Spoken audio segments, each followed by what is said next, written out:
It's a pleasure to meet you. My name is Tara Spalding, Interim CEO of Kinect Capital. We are a 501c3 nonprofit that serves all entrepreneurs and helping to learn and prepare for the path to accessing capital. Capital is the most important thing on creating a business.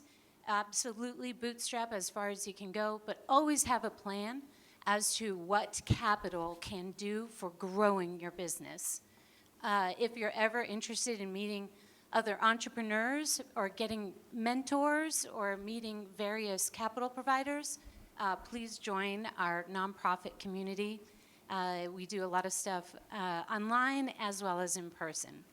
Today, Kinect Capital was asked to lead this Focus Friday to speak about demystifying venture capital or just capital in general for you as an entrepreneur to grow your business. I'm really, really lucky to have this fantastic panel with me, and I'm going to first ask them to each introduce themselves, and we're just going to go down the row, starting with Judy Robinett. And you have a mic on. Oh, you have a mic. So I'm Judy Robinett, and I'm really delighted to be here with you. I sit on 4 venture capital boards. I do deals all over the world. Never planned on being in business in my life, so you'll be really surprised when you figure out all the different paths that will be in front of you. And love working with startups. I'm Kat Kennedy. I am a general partner at Kickstart Fund. We invest primarily in the pre-seed and seed stage, so think just an idea up to a little bit of revenue. So usually we are the first institutional money in. And I'm a very proud Aggie alum. It's so good to be back here, especially here in the Huntsman building. So really looking forward to the discussion with this incredible group and just being here today.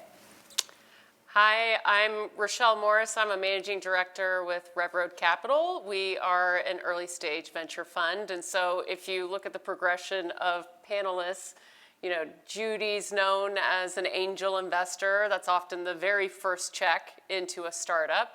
Kat with Kickstart, they often are the first institutional check. At Rev Road Capital, we like to think of ourselves as later stage seed and early Series A. So, you know, we like to add a lot of juice to a startup when we start seeing traction happening and the hockey stick of the power law taking shape. So it's kind of a progressive panelist crew going. Good morning, Blake Dursteler, proud Aggie. I am a local investor. I founded a company called Trio Group, which is a full spectrum real estate development firm. And I also am the co-founder of the Center for Growth and Opportunity here at Utah State, which is an organization that I currently serve as the president of. And recently we founded Old Main Ventures, of which I'm a general partner of the fund and an alumni mentor of that fund as well. So looking forward to chatting with you guys today. All right, we're going to actually first start with the first question is starting with you all in the audience. Please raise your hand if you currently have started a business. Nice. I like this. We're about 15%. Okay, how many of you in the audience are considering to start a business or preparing to start a business? Please raise your hand. That's great. Okay, how many of you have entrepreneurs in your family, like your spouse, your parents? Please raise your hand. Yep. All right, so we got a lot of hand raises there, and I bet you all have heard comments, questions, frustrations, as well as delight about capital, right? When it comes to those entrepreneurs, access to capital, be it a loan, be it a investors, is very important. What I'd like to do is really express the importance of how the right kind of capital matches the business maturity. So with this panel, as Rochelle mentioned so well, there's different types of capital, be it equity or debt. Panel, would you guys like to explain a little bit about the difference between equity and debt and how that changes over the maturity of a business? Who's going first? We're all looking at you. Me? Okay. You built a company over the last did decade, get to so build a company. you made lots of Yeah. these decisions. Yeah. As Tara said, capital is a massive piece of growing any business, whether that is something that starts with an idea or even a well-established business. Ensuring that you have the cash on hand to fund current operations and growth at any stage of business is incredibly vital. And in the early stages, you're going to find yourself looking at the different mechanisms by which to fund your business. Bootstrapping just means the business feeds itself. You are going to grow in accordance with how much you can bring in revenue, right? If that's not enough, you're going to look outside. A debt partner is a loan that you'll pay back with interest, right? You're not giving up any ownership in your business in most circumstances with debt.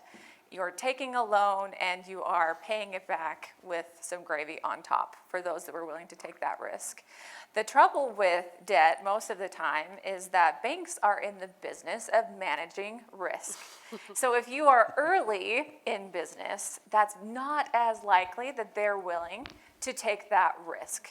As they were to assess their risk profile, something that's early that hasn't been validated, they are not as likely to fund at that stage. And often that's why individuals, entrepreneurs, will look to capital allocators that are equity partners. So we are taking ownership in your business in exchange for cash with a hope. Why we're doing it is we think there's going to be upside.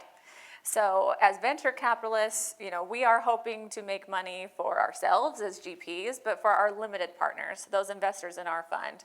And their whole goal is to beat the street, that they are willing to wait, around 10 years for those returns to come in, and they're going to get a better return than they would have, given that higher risk profile, than they would have if they had just put that money, into bonds or in public stock market. Yeah, stock market broadly. So that's the difference. And so you might find yourself making that choice. And which path to go down depends on so many factors. But I would challenge you, regardless of where you are, to try to understand the business that the capital allocators are in, to see if you're a good profile, to then bring them the type of return that they're looking for. Those that would bring you debt, lower risk profile, want to see probably more maturity. Equity partners, we want to see something massive. We want to see a big company that brings us the type of return that will make our investors happy. So that's just high-level overview. Kat just dropped a really important tip, so I'm just going to double-click on this, which is ask them what type of risk they are willing to partner up with. So that's tip number one. Great job. Okay, Blake, let's talk about maturity of companies. When should you, as an entrepreneur, start thinking about equity partners? Yeah, I think the most important thing, right, is strategy, the vision you have for the firm, where you see your comparative market, and evaluating who will be the right kind of capital partners, debt or equity, and at what point, to your question. And I think that in my seat, all too often, I see people come and ask for too little money, if that makes sense. And I would encourage people to look at it from a strategic point of view, where it's like, here's good, better, and best in terms of opportunity for investors. And why do you think they're asking for too little? I think it's a signal to us as investors, right, of potentially a limited vision around what they potentially can do with their firm. And so we want to challenge them on those margins to think bigger, right? How are they going to scale this business? How are they going to compete in the market? And how are they going to create outsized returns for equity investors? To Kat's point, really, right? I mean, banks, if you will, debt lenders are largely asset lenders to a certain degree, right? So if you don't have any assets, you don't have a balance sheet, or your company's not producing, that's going to be a harder place to find capital at that point. Friends and family is always a great place to start, right? Well, and that's where you basically cut your teeth on. But Rochelle, you keyed in on a very important point. What is the sort of growth rate, in addition to maturity, that really fits for that whole equity path?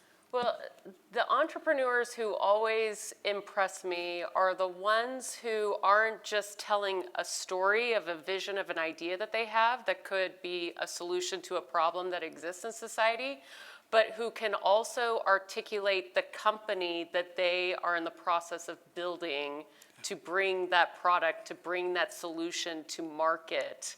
And those are two different skills often that experienced founders and entrepreneurs usually have had to cut their teeth in understanding the company building side, so they're able to speak to both sides of the equation. But to Blake's point, asking for too little, when I think about what we just experienced in capital markets over the last decade. In my background, I was at Goldman Sachs and I was at JP Morgan before going into the land of venture capital. So I have worn the hat of a banker, and now I'm wearing the hat of a VC.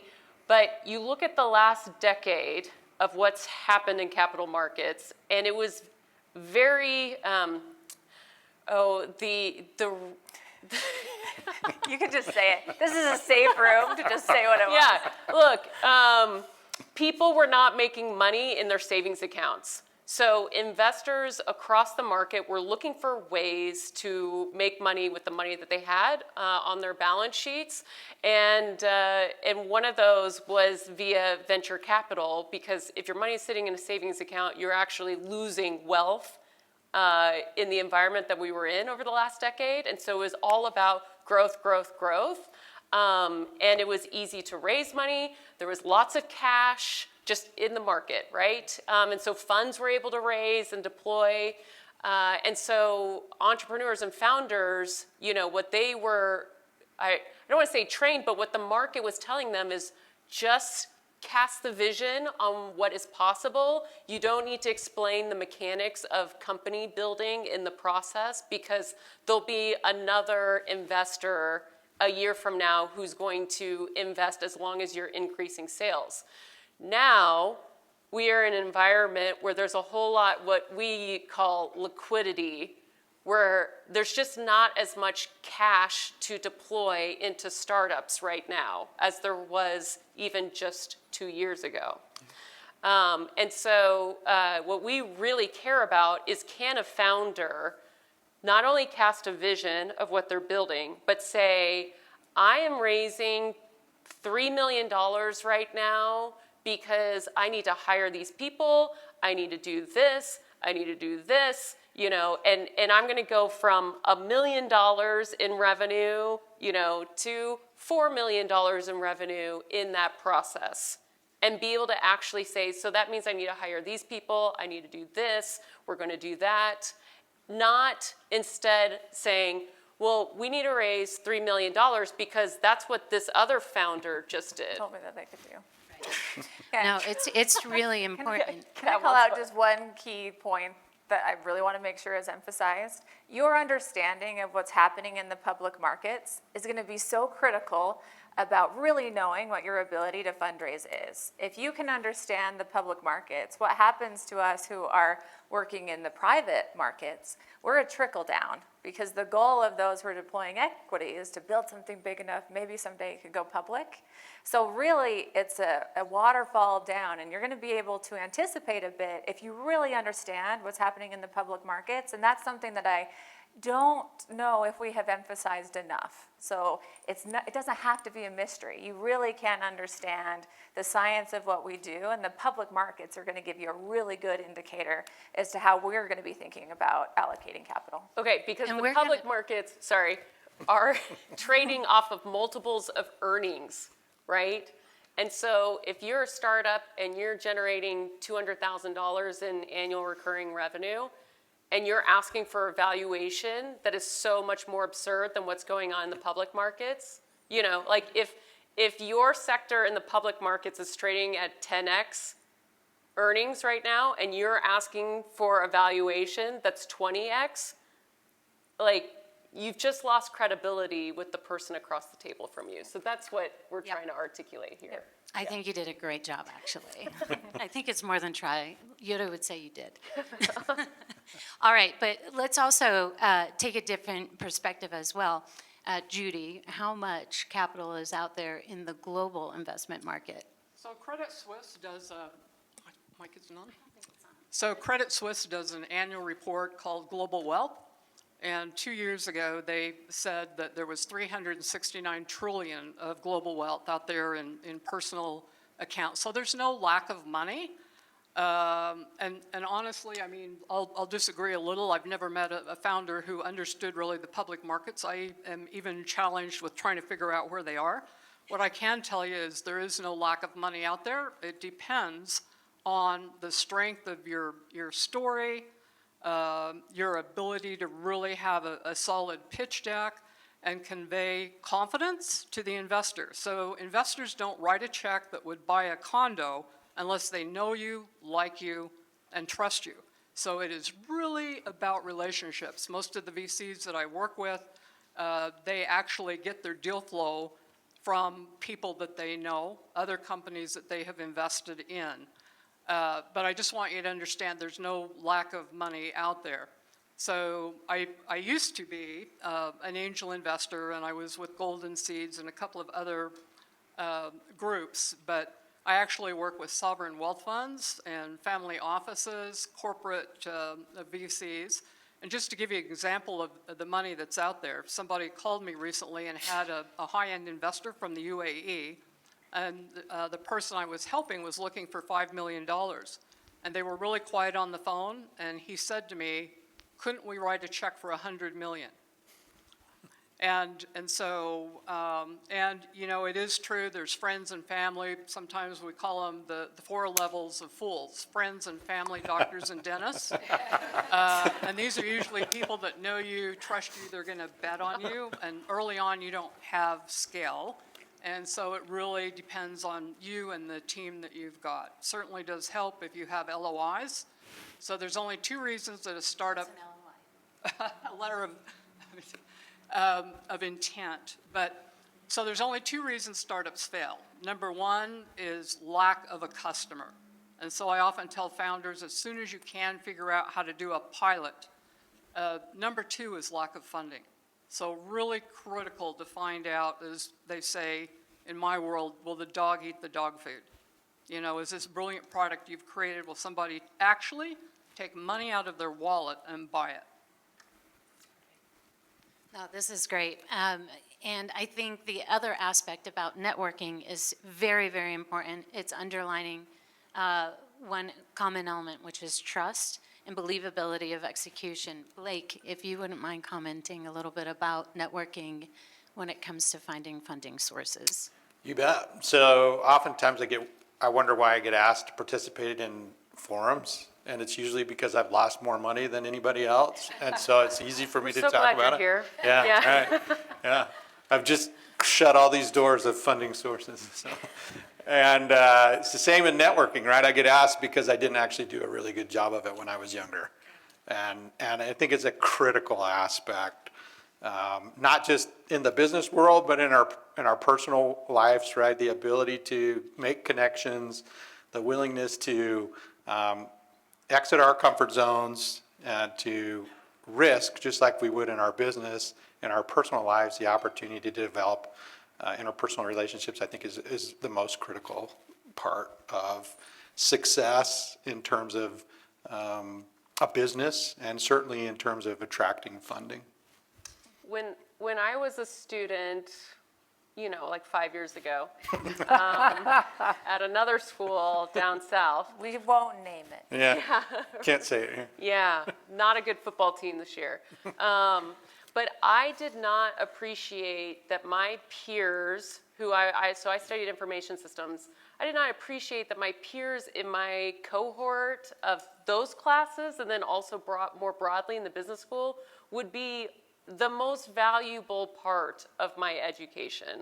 Like, yes, getting a degree and learning how to design databases and code and read financial statements and all those things were important from the technical perspective, but where the real transformational thing that happened in my life was the peers that I was in school with. So if I could go back and do college again, I would spend triple the amount of time on relationship building with classmates.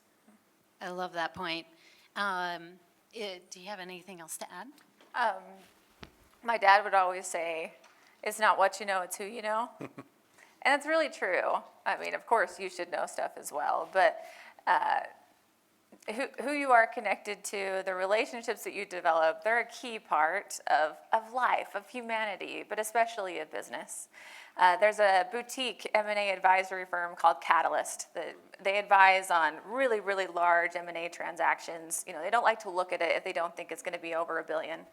And the man who runs that firm gave advice to his team, and he was sharing this story on a podcast that I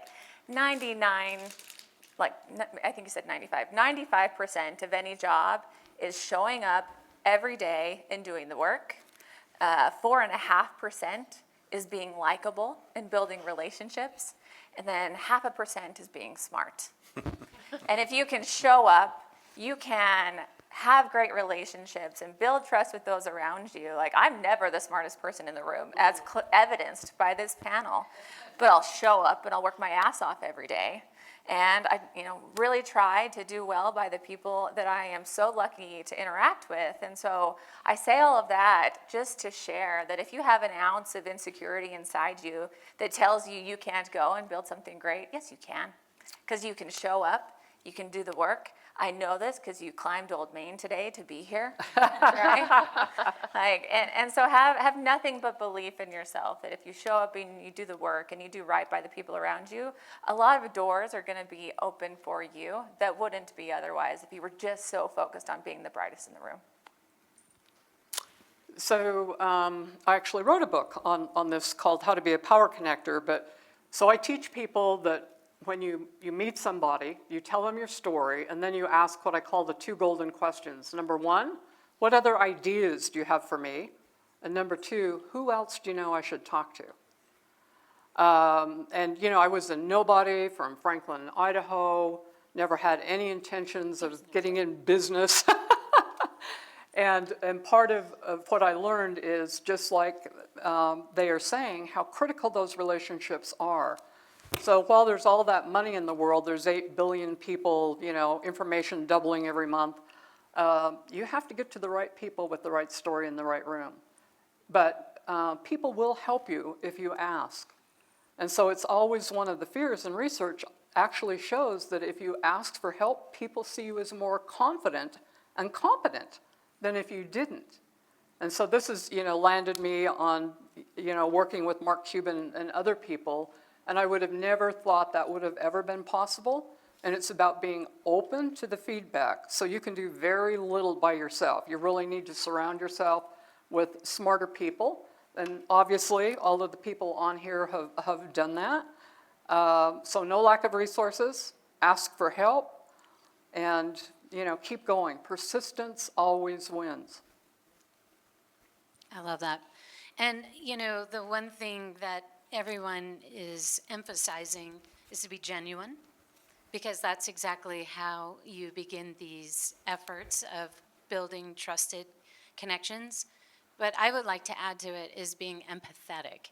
This may sound really bizarre, like, what do you mean I need to be empathetic to the loan officer at the bank, or to an angel investor, or to even someone in a VC fund? Aren't they fine, etc.? Like, we all are facing things. We are all facing problems. And that leads to my last question for the final 5 minutes, which is, how do funds and investors work? Because they are actually in the business of making money. And this is the secret. If you understand this when you're asking for money, and you can be empathetic as to how they are working, it does actually tighten the relationship. So who would like to go first? One of the fun people. I'm happy to talk about it. So I briefly mentioned this, but we are in the business of making money for our investors. As a general partner, part of what you do is commit some of your own capital to the fund, but the majority of the funds are usually raised from outside capital. So that can be institutional investors, sovereign wealth funds, It can be high net worth individuals, but we are raising money from those who are trying to diversify their investments, looking at very different asset classes. You know, they'll have some in the public markets, they'll have some in real estate, you know, private equity, of which venture is a piece, they will also deploy. So they have a broad portfolio of which venture capital is one. And so our goal is to make those limited partners money. And we do that by deploying our funds. So to have an example, Kickstart Fund. We raised a $175 million fund. It is our 6th one. We are actively deploying out of that. In venture capital, you're usually deploying those funds over a 3-year cycle. It's really important for all of you to know where you are, we as venture capitalists are, in this stage of that fund cycle. Because it's going to tell you how we're thinking about our portfolio makeup. You know, do we have enough in the certain types of industries that we like to invest in to get the type of returns that we have sold our limited partners on that we could bring to them. So we are in the business of bringing returns to our limited partners. And if you understand that, and you understand the nature of funds and their cycles and portfolio makeup, it can tell so much about what's happening to the person on the other side of the table. And those are questions that I would challenge you to ask if you find yourself in a room where you're talking to a VC. It is completely fine to ask, how big's your fund? How far are you in the deployment of that fund? How do you think about deploying reserves? How much capital is going to be available to me beyond this first check if I partner with you? And you can ask about portfolio makeup. What are the types of industries that they really like to invest in? Where do they think they might be a little over allocated, or they're not willing to take a risk, right? Kickstart, we are a generalist software fund. It's super rare that we're going to do a consumer deal. We'll do one if we're obsessed with it, but most of what we are going to do is going to be right down the fairway of what we told our investors that we believe are going to make them money in the end. And there's books about this, not just small snippets. The Business of Venture Capital, you got to read it. If you have any desire to maybe even someday potentially raise equity, read that book because it will demystify it. That's So I want- beautifully stated, but what do you call the companies that return the money? Oh, we call them dragons. So Get that dragon right. Yeah. Here. Dragon. I'm a super nerd, so I 3D printed people dragons. So a unicorn is a business that is worth $1 billion, right? The valuation is $1 billion or above. At Kickstart, great. Dragons, fantastic for them, but we're not. I mean, unicorns. Fantastic, but we don't just. That's not what we are actually aiming for. If a company is worth $1 billion, but we didn't get our ownership target, that when that exits, like it has a meaningful impact to our fund, then we didn't do our jobs. And so we aim for dragons at Kickstart, and that is a company that we have invested in that when they have their liquidity moment, it returns our fund. So you return our fund, you are a dragon, and we are proud to brag about many of the dragons that have returned funds over time for Kickstart. We actually have a wall with like a dragon statue in our office, and they are being made right now, but all of those companies that have returned funds for us, they've got a coin, a gold coin. We're a group of nerds. I love my partners. And we have gold coins for those dragons proudly displayed on our dragon wall. And that really should tell you, like, what are we aiming to do? We're aiming to return and then some multiples on our funds is what we're trying to do. And so that the ownership targets will determine how much money we get at an eventual exit. So really, really dig in, get to know the business that we are in, and it's going to make all of the feedback, every conversation we have makes so much more sense. We don't usually just put that out on the table when we're in conversations. You kind of got to dig for it. Well, and Kat, you've done an incredible job explaining the structure of funds and the business of managing a fund. And I think just the only thing I would add is you as a founder, when you decide to take money from a venture fund, you are essentially acknowledging that you are going to sell your company someday or go public because we have investors that we need to return capital to. You mean they want their money back? Ideally, in 10 or fewer years. Yes, ideally in less than a decade. Yes, please. Yes. That's a great point. And I just want to add a couple of thoughts here. I would also go online. Both of you have websites, right? We do. And it outlines specifically what industries they're targeting. VCs are very, very diverse. Some only do life science, some only do early stage, some do, prior IPO. I would ask them what their due diligence process is, what typical time it takes, and what is their typical check size.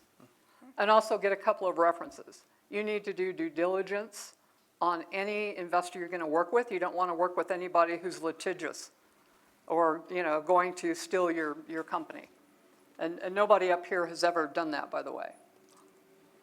Oh, these are great points, y'all. And Blake, can you explain a little bit about due diligence? Yeah, I mean, you just mentioned it, right, Judy? I mean, you got to due diligence to your investor as well. I think that's super critical. You're not just looking for a check, right? You're looking for a partner. And I think partners provide more than just funding, right? They're going to provide experience. They're going to provide opportunity for you to be accountable is a nice way to say it. Right? We believe in radical accountability. Feedback and challenge, I think, is a critical part that you should get used to from investors. And also the potential that they might sit on your board or that they're going to want to have pretty regular meetings to understand the decisions that you're making and why. And so, due diligencing them and understanding where their mind is, where their fund is, what they want to invest in and why, and what their time horizons are, I think are critical parts of that. Secondarily, right, is the due diligence for you in terms of what is your comparative and competitive advantage in the space, right? If you can't demonstrate that, then to your point, you lose a lot of credibility when you sit across the table from somebody. We can ferret out pretty quickly whether you're just looking for money or whether you're looking for partnership. I love that. We provide you the opportunity to be accountable. Yeah. I am calling like 5 CEOs. I love it. And Old Main Ventures gives the opportunity for any entrepreneur in this room to yeah. actually sit on the other side of the table. Would you mind explaining a little bit about that? Yeah, pardon me. That's exactly right. Old Main Venture Fund is, we like to describe it as student-driven, faculty mentored, and alumni funded. And we're an opportunity fund that allows allows us to invest along funds with these types of organizations, but that provides with students here at Utah State with the opportunity to engage in a pretty rigorous curriculum as well as an experience around understanding how venture capital and private equity firms work by engaging in due diligence alongside providing bandwidth with these organizations and making investment recommendations to the committee on that fund. So if you're interested, we have a website as well. We're taking students each semester, and we're excited about the success that we've had to date. So I'm just curious, on behalf of all of these people out here, what are like instant turnoffs for you when people come in? I mean, for me, it's someone that doesn't know their numbers, a know-it-all. Instantly, you're down the tubes. But go ahead and talk about things that really are turnoffs, that you make judgments, character judgments, or... It's a very small world. Yes. It's a very small world, both in Utah and beyond. People that you think might be too far away or too much prestige. No, we all talk, we all gossip, right? And so not only know your numbers, but be consistent in setting expectations. If you tell Rochelle a number in a pitch and you tell me a different number, guess what we're gonna say, right? So be really consistent, as you're going through a process, maybe you get to a deal, always engage in integrity. And so I've got a checklist of what I look for in founders. I've got a checklist of what I look for in companies, of course. But really the biggest priority for me is getting to know that founding team, how they think about things. And number one on that list is, do I believe that they have and will engage with me consistently in integrity? So I'm sneaky, I'm prodding, I'm doing anything I can to see if you are always going to be candid and always give me the answer, whether you believe I will appreciate it or not. So engage in integrity in everything that you do. Even if you don't get a deal done, we're going to remember that you had integrity, you were candid, you were honest. Because if you aren't, it will follow you for a long, long time. And then she may fund you down the road. Yeah, which has happened. It Yes. has. Said no, and then they came back and said yes. So that, and then the second thing, which is more just petty, and I joke about it. If you show me $1 trillion TAM, I just can't with you. It might someday be possible, but I would rather have a deeper discussion about the change that you believe your business could bring rather than some made up market size, especially at the early stages. You don't have to wow me with billions on the TAM. I need to understand how you think about that market, why you believe that market craves a new solution. So TAM slides are like this running joke amongst our firm because they're always just like, how did you come up with that? And why do you think we care? So don't show me a TAM slide, please. So my 3 partners are all older, successful men who have built and scaled and sold companies, and I'm, younger than them, and I'm a woman, and I've been surprised since launching Rev Capital how many founders interact with me as if I'm not a decision maker at my fund. I get this question. What kind of partner are you? Jeez. From founders. Yeah, and that's an immediate deal killer.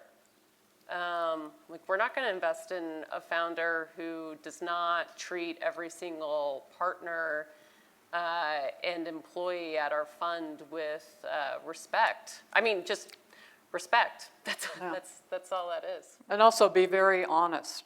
If they ask you something that you don't know, you can say, I don't know, and I'll get back to you. So character is absolutely key, much to Kat's point on integrity. And they watch for signals. So everything you do says who you are.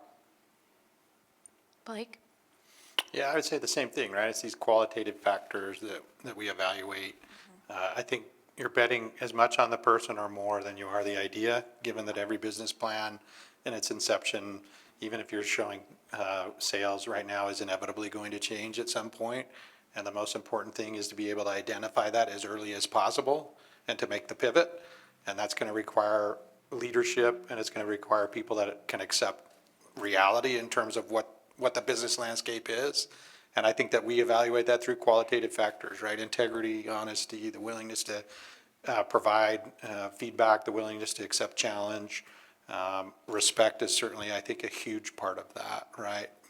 No prior expectations about what it is that you think somebody may or maybe is not, or what they can or can't provide to you, but just respect, I think, is those qualitative factors are critical. And I love a founder who has backbone and where when we're having a conversation and we're starting to kind of dig in on diligence questions, that the founder across the table, it's just, I don't know, it's just looking in their eyes of just I can see something in the marketplace that others cannot see, and I am going to bring this to reality. There's these moments where it's they can engage in debate and conversation, but also not just say, oh yeah, well, Kat told me this, and this person told me that, and so I'm now, and here's my new pitch deck. Yeah. And no. You got to show that it's your vision that you're leading with. I'd like to point out and saying this kind of feels like the Huntsman way, right? Yeah. Character, determination, honesty, transparency, know what you know what you don't know. And above all, respect of all. So that's pretty cool. We have 5 minutes left. I'd like to jump off of this and ask the audience if y'all have questions, and we'd love to catch it in the mic. So just raise your hand and be patient as I skip around. Thank you. So at the beginning, when you guys were talking about debt financing, the only downside you really mentioned was accessibility. If founders are able to access debt and the interest isn't ridiculous, is that you're shaking your head The no? banks will is it get not their money accessible? back. Okay. Yeah. Debt, they will be paid back. Sometimes, yeah, so Blake mentioned this, often it's asset, right, asset backed. That they're looking for collateral to back it, but Could be your house? Could be your house. Most debt holds a personal guarantee. And even if it's a business entity, guess what? As directors, as an owner of that business, that personal guarantee is on Yeah. you. Anticipate if it doesn't work out, what will happen. So there are a lot of groups out there now that have jumped on the debt wagon, that they're providing, supposedly founders and particularly people that are starting to scale and have some revenue. But you need to read the fine print, because if you don't meet the requirements and the terms of that contractual obligation, you'll lose your company. Yeah, and it's important to know, even if you do a mix of debt and equity, like, we invest on average 2.5 million. We might have, for the right companies, advise them to, access debt to bolster balance sheet. Guess where that debt sits in front? It's in front of everything. And so the downside to debt is it must be paid. And when you're early and there's a ton of risk, taking on that burden can have a drastic impact if things don't go well. So the benefit of equity is you're giving up ownership, and if things go to zero, it goes to zero, and we all were a part of it. So equity, you're not holding that personal burden that comes with debt. So investors of all types look very, very carefully at your cap table. And, we talk about hair on the deal. And this is a big one. It's like, oh, we love your company. We think you can do what you can. But you did what?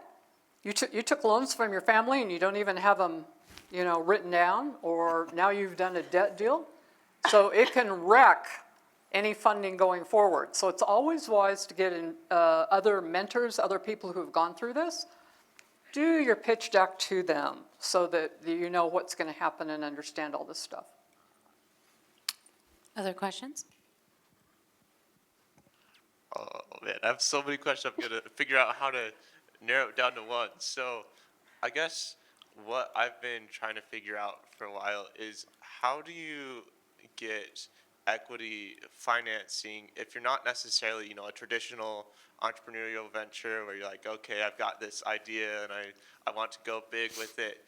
But rather if it's like a super capital intensive industry. So specifically for me, I'm really interested in real estate and being able to invest in properties. That typically is with like debt financing, right? I guess, where should I be looking for help with the equity financing for a smaller scale like that? Oh, wow, real estate. I'm like, not it. Great question. It's an exciting industry, right? To the debt question, it's like, I wouldn't accept debt ever unless it's a mature business or it's something that cash flows, right? So in real estate, we have a lot of debt. And you just cycle back to 08 to see the impact of decreasing valuations in a debt environment. If you're looking for capital in real estate, right, be prepared to be creating value in ways that other people aren't. So you can either build it faster, build it cheaper, build it better, build it in a better location, and deliver outsized returns to everybody else in the market, and hope to take a piece of that as the developer as you develop equity over a period of time. Nobody's going to give you a bunch of equity capital or debt capital in real estate until you've proven yourself. So I usually tell students or people that are interested in pivoting into real estate, go and work for somebody that's doing it, because that's a huge piece of the opportunity to access real estate. There is some pretty specific knowledge that comes with real estate development. If you can't speak that terminology, if you don't understand those words, it's going to limit you really quickly. It's going to identify that you need maybe a little more experience. And again, banks are asset lenders. So it's like, in this environment where they're not lending a lot, it's relationship lending, and equity is the same. So for me, there's a ton of real estate development firms in Utah. We have a disproportionate amount of really good development firms in our space, and I would encourage you to go and talk to them. And look, I spent the first 12 years of my career as a workforce at Goldman Sachs, and I view that experience as priceless, by just working inside of a very successful institution that then became a launch pad to other things. Like, it's okay to go incubate yourself in the first chapter of your career. Great answer. And more questions? Okay.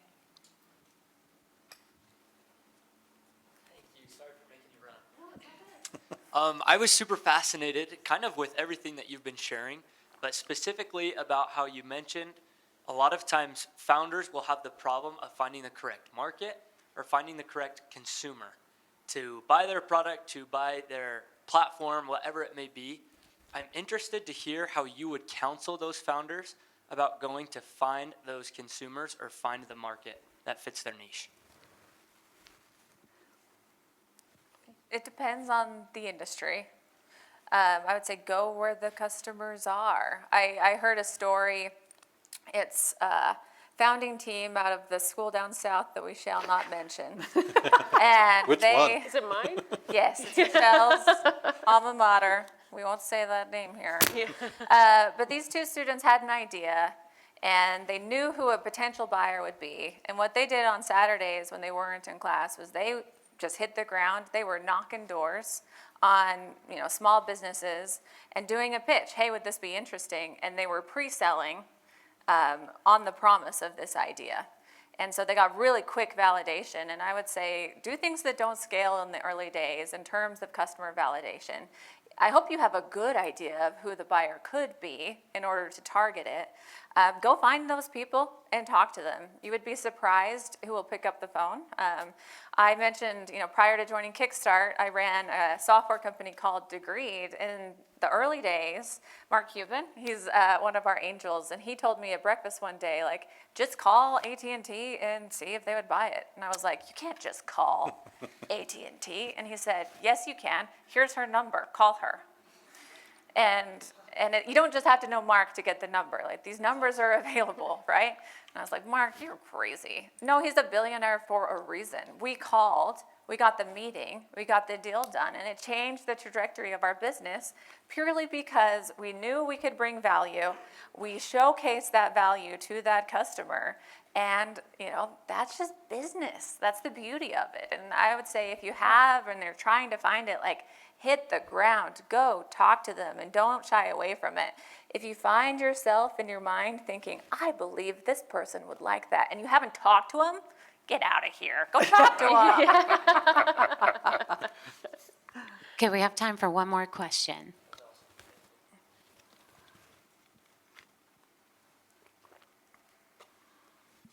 I'm just curious if there are any funds that actively operate or help to manage the company or run it.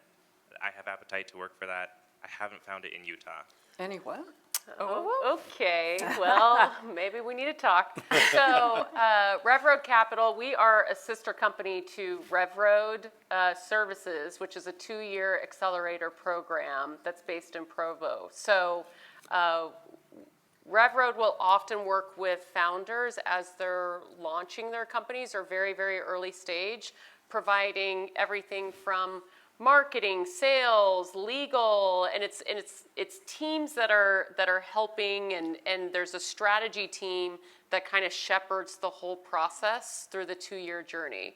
We at RevRoad Capital, we start building relationships with specific founders inside of the RevRoad ecosystem that we believe there could be power law dynamics into their company growth. And so that's where we've made the majority of our investments out of, is by the RevRoad Accelerator program and getting to know founders that way. So we like to say at RevRoad, founders drive, we help navigate.